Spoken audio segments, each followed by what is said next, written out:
이 세상은 참 수많은 사랑 이야기들이 있습니다. 사랑 이야기. 여러분 다 사랑 좋아하시죠? 우리 영화나 드라마를 봐도 장르를 불문하고 꼭 그 안에 로맨스가 있어요. 서점을 가봐도 이 사랑에 대한, 사랑의 기술에 대한 책들이 굉장히 많습니다. 우리가 평소 듣는 대중가요라고 하는 음악들도 다 사랑 노래들이 너무나 많아요. 또 요즘은요, 사랑 연애 카운셀러라는 사람들이 있어요. 그래서 연애 못하는 사람들, 잘 사랑하는 법을 모르는 사람들을 한테 사랑법을 가르쳐줍니다. 연애 기술을 막 가르쳐주는 거예요. 그만큼 이 사랑이라는 것이 우리의 삶에 매우 일반적이고 또 자연스러운 주제가 됐습니다. 아마 저나 여러분도 이 사랑에 대해서, 사랑이 무엇인가에 대해서 한마디씩 하라면 다들 할 수 있을 거예요. 왜? 우리도 다 경험하는 일들이었기 때문에. 그런데 이 사랑이라는 것이 지금 시대에 와서 이렇게 사람들이 관심을 갖게 된 것일까요? 아니죠. 인류가 창조된 이래로 사람들은 늘 이 사랑에 관심을 가졌어요. 또 그것에 대한, 사랑에 대한 수많은 가르침들이 존재했습니다. 예수님 당시에도 마찬가지였어요. 그때의 사람들은 저마다 사랑에 대해서 정의를 내리고 또 그렇게 가르쳤습니다. 예수님 자신도 그러셨지 않았어요? 예수님 자신도 사람들에게 사랑이 무엇인가, 사랑에 대한 가르침을 주셨다는 거예요. 그 예수님의 사랑에 대한 가르침이 바로 오늘 우리가 읽은 말씀입니다. 그런데 예수님은 본인이 생각하시는 사랑이 무엇인지를 가르쳐 주시기에 앞서서 먼저 이렇게 말씀하셔요. 뭐라고 말씀하시냐? 43절에 내 이웃을 사랑하고 내 원수를 미워하여라 라고 말한 것을 너희는 들었다. 여기서 너희가 누굴까요? 유대인들이죠. 유대인들. 이 말은 뭐냐? 그 당시 유대인들이 믿던 사랑에 대한 가르침이 뭐였다고요? 이웃을 사랑하고 원수를 미워하라는 가르침이었다라는 거예요. 그게 유대인들이 생각하는 사랑의 정의였다라는 겁니다. 그런데 그들이요, 구약을 믿었잖아요. 그 중에 모세 오경이라고 하는 것만 믿었잖아요. 그 모세 오경 중에 레위기서를 보면 하나님께서 이스라엘 백성들에게 뭐라고 말씀하시냐면 내 원수를 갚지 말고 내 자신과 같이 이웃을 사랑해라 라고 분명히 말씀하셔요. 하나님의 말씀은 딱 거기까지입니다. 유대인들이 이 하나님의 말씀을 알았을까요? 몰랐을까요? 당연히 알았죠. 그렇죠? 그런데 그 좀 이상하죠. 그들이 믿고 가르쳤던 사랑의 모습은 뭐라고요? 내 이웃을 사랑하라까지 맞아. 그 다음 뒤에 뭐가 붙었어요? 내 원수를 미워하여라. 하나는 분명 이웃을 사랑하라고까지만 말씀하셨는데 유대인들이 거기에다가 뭘 붙여? 원수를 미워하라를 붙여버린 거예요. 왜 그랬을까? 왜 그랬을까? 그들이 이렇게 생각하는 거예요. 우리가 3단 논법이라는 거 있죠. 대전제, 소전제, 결론. 그러니까 그들이 이런 방식으로 생각하는 거 뭐야? 대전제가 뭐야? 하나님께서 말씀하신 것, 이웃을 사랑해라. 그리고 그들이 생각한 소전제는 뭐야? 자신들이 생각할 때 자신과 마음이 맞지 않는 사람들이 있을 거 아니에요. 그 사람들은 이웃이 아니다. 그럼 어떤 결론이 나와? 그러면 그들은 사랑하지 않아도 된다. 하나님께서 이웃을 사랑하고 있으니 자신들이 생각할 때 이웃이 아니라고 생각하는 사람들은 사랑할 필요가 없다라고 생각하고 그 조항을 자기들 마음대로 왜곡하고 해석해버렸다는 거죠. 그렇게 또 가르쳤다는 거예요. 지금 오늘 그들을 지적하고 계십니다. 그들의 그런 사랑의 모습을 지적하시면서 너네가 진짜 하나님의 백성들이라면 어떻게 사랑해야 되는지, 또 그 사랑의 모습이 세상이 말하는 사랑과는 어떻게 다른지를 오늘 가르쳐주고 계신다는 거예요. 44절 말씀에서 말씀하시죠. 그것이 뭐라고요? 결론부터 나오는 거예요. 너희 원수를 사랑하고 너희를 박해하는 사람을 위해서 기도하여라. 여러분, 예수님의 이 말씀 안에 어떤 의미가 담겨 있냐면 하나님의 백성들, 하나님의 자녀들에게는요, 뭐가 존재해? 왼수가 존재해요. 박해자들이 반드시 존재할 거라고 말씀하시는 거예요. 우리가 예수님 믿고 구원받았지만 그렇다고 우리에게서 그런 우리와 적대관계에 있는 사람들, 미워하는 사람들, 원수 같은 사람들이 믿는다고 사라집니까? 아니죠. 여전히 우리에게 원수는 존재해요. 우리를 박해하는 사람들 존재합니다. 오히려 예수를 믿은 다음부터 그런 사람들이 어떻게 더 많아져요. 더구나 그런 사람들이 우리와 별 그렇게 관계없고 좀 관계가 먼 사람이면 괜찮은데 또 누가 우리의 원수가 됩니까? 누가 우리의 박해자가 돼요? 가까운 사람들. 그렇죠? 때로는 부모가 될 수도 있고 형제나 자매가 될 수도 있고 자녀가 될 수도 있고 친한 친구들이 우리의 원수나 박해자가 될 수 있다는 거예요.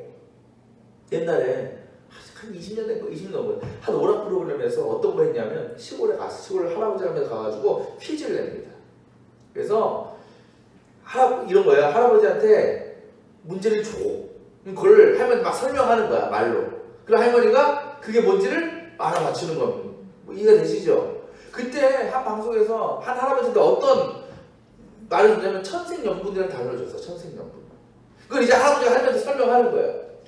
뭐라고 설명하냐면 여보 당신하고 나 사이 뭐지? 뭐라고 하지? 그러니까 뭐냐면 왼수! 그러니까 할아버지가 아니 그게 아니고 네 글자로 두 글자는 네 글자로 할머니가 알았어요. 뭐라는 줄 알아요? 평생 왼수! 실제로 여러분 실제로 그랬다는 거예요. 평생 왼수. 여러분 저는 그 할머니 참 대단한 것 같아. 왜냐하면 그렇게 왼수를 제일 가까이 해두고 평생을 살아온 거야. 그죠? 대단한 할머니예요. 그래요. 어느 시대에나 우리에게 원수 같은 사람들, 나를 힘들게 하는 사람들이 존재합니다. 근데 그런 사람들에 대해서 나도 함께 미워하고 또는 복수의 대상으로 여기는 것이 일반적인 일이에요. 어떻게 보면 인과응보 받은 대로 갚아주는 게 정당하고 정의롭게 보일 수 있습니다. 그런데 문제는 예수님께서는 전혀 정반대의 가르침을 주신다는 거예요. 우리 어떻게? 우리의 원수를 박해하는 사람을 사랑하고 그들 위해 기도하라. 이게 쉬운 일이에요? 이게 쉽습니까? 어려워요. 누군가에게는요 죽어도 할 수 없는 일이 될 수도 있습니다.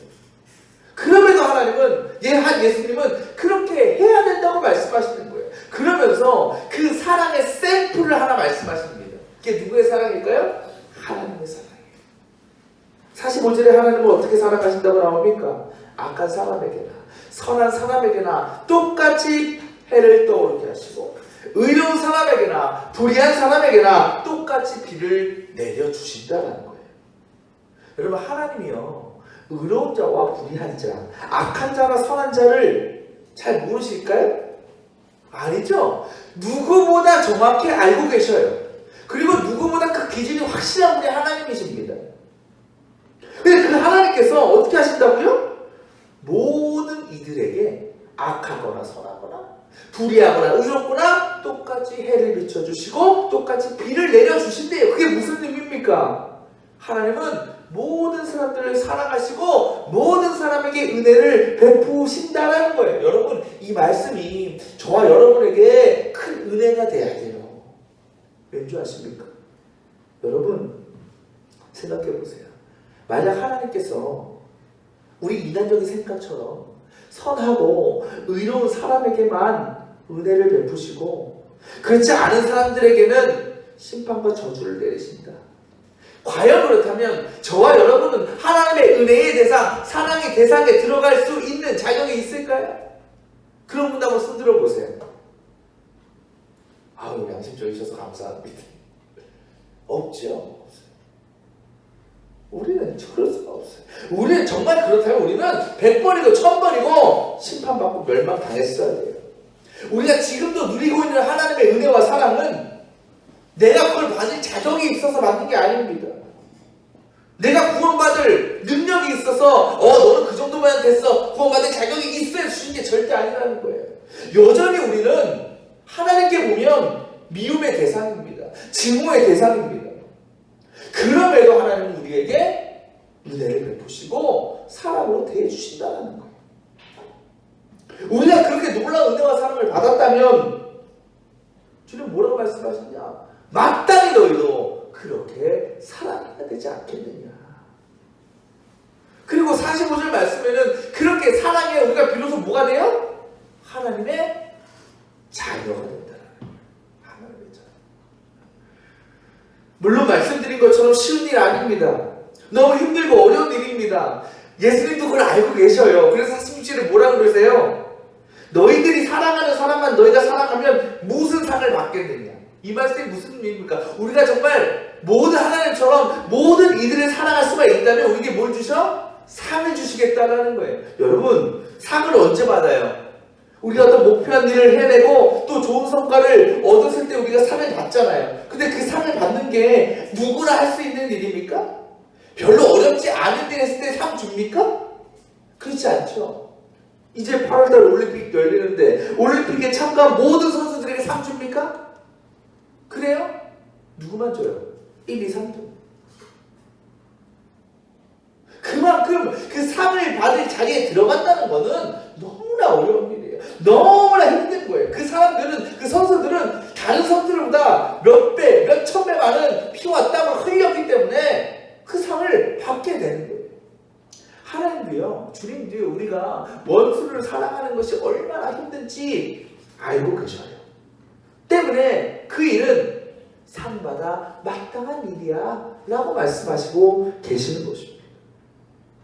그러면서 주님은 사랑을 행하지만 절대 상을 받지 못할 사람들도 말씀하시고 계시죠. 누구예요? 세리와 이방인들. 세리 어떻게 사랑한다고요? 자기들끼리만 사랑해요. 세리끼리만 친해요. 이방인들은 어떻습니까? 자기와 가깝고 아는 사람들하고만 인사하고 교제한다 그랬어요. 여러분, 솔직히 여러분, 그리고 제가 행하는 사랑의 모습을 볼 때 누구와 더 가깝습니까? 주님과 가깝습니까? 아니면 세리나 이방인들이 보여주는 사랑의 모습과 가깝습니까? 우리도 그들과 다를 바 없었어요. 우리도 세리처럼 이방인들처럼 내가 사랑할 사람, 그렇지 않을 사람 미리 정해놓고 그렇게 누군가는 사랑하고 또 누군가는 미워했던 우리들이었습니다. 그런 우리가 어떻게 세상 사람들 앞에서 내가 하나님의 자녀다, 구별된 성도다, 어떻게 우리가 얘기할 수 있겠냐는 거예요.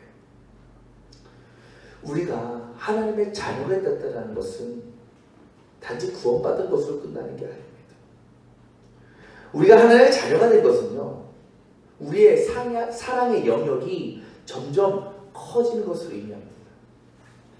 곧 이전에는 사랑하지 못했던 미워했던 사람이 사랑스러워지는 거예요. 이전에는 마음이 불편한 사람만 보면 피하려 하고 외면하려 했는데 이제는 먼저 가서 반갑게 다가가서 인사할 수 있게 되는 겁니다. 우리가 살아가면서 사랑하는 사람들이 더 많아지고 기도할 대상들이 많아진다면 그것은 곧 우리가 하나님의 자녀로 잘 살아가고 있다라는 것을 의미하는 것입니다. 하지만 반대로 사랑하는 사람들, 사귐의 영역이 줄어들고 있다면 우리는 내 사랑의 모습에 대해서 돌아볼 필요가 있다는 거죠. 하나님은 우리에게 상을 주시면서까지 우리의 사랑의 영역을 확장시켜서 결국 모든 이들을 사랑하기를 원하시고 계신다라는 겁니다. 예수는 오늘 말씀 마치시면서 마지막에 이렇게 말씀하시죠. 우리 48절 한번 볼까요? 우리 다 같이 한번 읽어보겠습니다. 48절 시작. 그러므로 하늘에 계신 너희 아버지께서 완전하신 것 같이 너희도 완전하리라. 어떻게 하라고? 우리가 어떻게 되라고요? 하나님처럼 완전해지래요. 좀 이상하지 않아요, 여러분? 이게 문맥상 이게 가능합니까? 어떻게 우리가 하나님처럼 완전해질 수 있어요, 그죠? 말도 안 되는 말씀이에요. 그렇다고 왜 주님은 우리에게 하나님처럼 완전해지라고 말씀하실까? 여기서의 완전함이라는 말은요, 헬라어로 얘기하면 따라합시다. 텔레이오스란 말이에요. 근데 이 말이 어떤 뜻이냐? 일종의 제사 용어입니다. 그 의미가 뭐냐면 하나님께 드리기에 합당한 제물, 흠없는 제물을 의미할 때 텔레이오스라고 얘기해요. 다르게 말하면 이 완전함에 대한 어떤 헬라어적 개념은 기능적이라는 겁니다. 기능적. 곧 어떤 것이 본래 계획되고 설계되고 목적한 대로 기능한다면 그것이 곧 뭐다? 텔레이오스. 완전함이라는 거예요. 예를 들어서 우리가 가구 같은 거 하는데 나사 조이지 않아요. 나사를 조이려고 하는데 덜 조인 나사를 이제 조이려고 합니다. 근데 없네? 집에 만든 드라이버가 없어요. 그럼 철물점 가서 사야겠죠. 가서 아무거나 갖고 올 수 있습니까? 아무 드라이버나 사 갖고 올 수 있어요? 아니죠. 뭐 사야 돼? 그게 10자인지 2자인지 알아봐야 되고, 또 10자라면 홈이 얼마나 큰지 작은지를 알아봐야 되고, 그죠? 치수를 재야 된다는 거예요. 그 손잡이를 너무 미끌거려서도 안 되고 너무 뻑뻑해서도 안 되는 거예요. 그 수많은 조건들이 있다는 거예요. 그래서 그 조건을 가지고 철물점에 가서 그 도랩을 사옵니다. 그렇게 돌리면 어떻게 해요? 아주 부드럽게 아주 잘 돌려지게 되는 거죠. 헬라적인 의미로, 특히 신약 성경의 의미로 볼 때 이 나사못 드라이버가 뭐가 될까? 텔레이오스가 되는 거예요. 왜? 그 드라이버가 그 구입의 목적을 정확하게 이루었기 때문에 그렇다는 거죠. 이해가 되시죠? 그 다음에 이 텔레이오스를 우리에게 적용한다면 어떻게 될까요? 바로 우리가 하나님의 창조 목적을 이루게 될 때 우리가 뭐가 된다? 텔레이오스, 완전한 존재가 된다는 거예요. 그렇다면 여러분, 하나님께서 우리를 창조하신 목적이 뭡니까?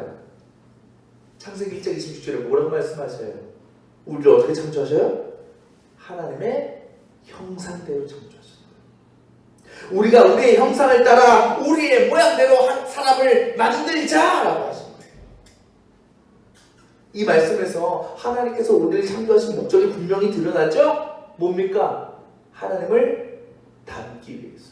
하나님의 모습을 닮아가게 하기 위해서 우리를 창조하셨다는 거예요.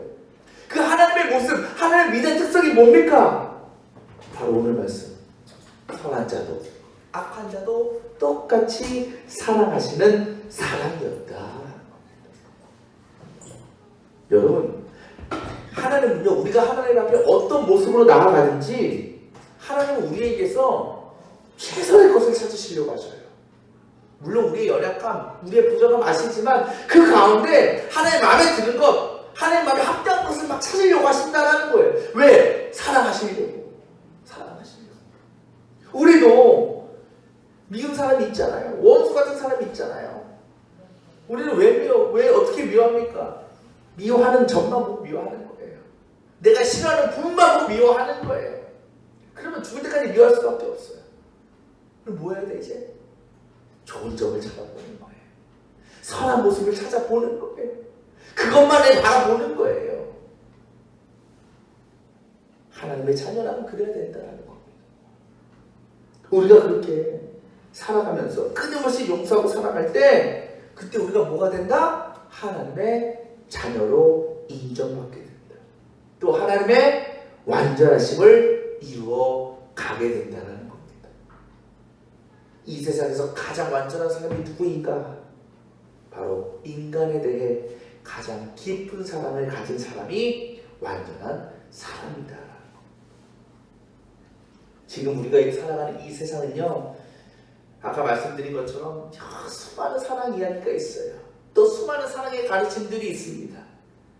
하지만 정작 현실을 보면 진정한 사랑을 찾아보기 힘듭니다. 아직도 사람들은 내가 사랑할 사람, 미워할 사람을 구분 지어놓고 살아갑니다. 그러면서 사랑할 만한 사람들에게만 사랑을 베풀어요. 그러면서 뭐라고 얘기합니까? 나는 사람이 많아. 나는 선한 사람이야. 하지만 하나님은 우리에게 그 어떤 차별과 그 어떤 구분 없이 모든 이들을 사랑해야 된다고 명령하십니다. 심지어 누구까지도, 우리의 원수들까지도, 박해자들까지도. 하나님께서 그렇게 우리를 먼저 사랑하셨어요. 죄인 중에 죄인이었던 우리를 하나님은 끝까지 사랑하시며 은혜를 베푸셨습니다. 그 사랑은 자신의 목숨까지도 아낌없이 내어주신 십자가의 사랑입니다. 그 주님의 십자가는 인간적인 눈으로 보면 불완전한 죽음일 수 있어요. 어리석은 인간의 어리석은 죽음일 수 있습니다. 하지만 예수님의 십자가 죽으심은 예수님의 부족함을 드러내는 것이 아니라, 예수님의 불완전함을 증명하는 것이 아니라 도리어 그 사랑의 완전함을 드러내는 것이었다는 거죠. 왜? 예수님의 사랑은 죄인과 원수를 위해서도 죽으실 만큼 완전한 것이었기 때문입니다. 여러분은 무엇으로 완전해지고 싶으세요? 무엇으로 세상 사람들에게 나의 완벽함을 드러내고 싶으십니까? 내 능력입니까? 내가 소유한 물질 권력입니까? 그런 것들로는 절대 우리가 완전해질 수 없습니다. 오직 한 가지, 사랑을 통해서, 사랑의 삶을 통해서 우리에게 하나님의 완전하심, 하나님의 텔레이오스가 드러날 수 있다는 것입니다. 우리 모든 성도들이 그렇게 이 세상 모든 이들을 사랑의 대상으로 품고 용서하고 또 사랑할 수 있기를 바랍니다.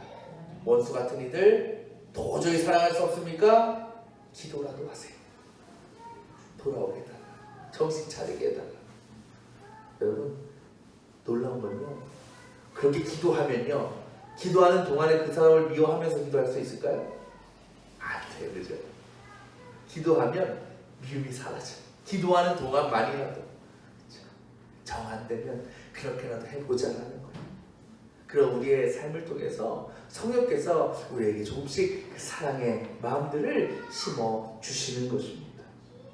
그리고 그 사랑의 모습을 통해서 하나님께서 우리를 보내신 그 목적을 이루고 그렇게 하나님의 자녀로서 완전함을 이루어가는 우리 모두 성도들이 되시기를 축원합니다.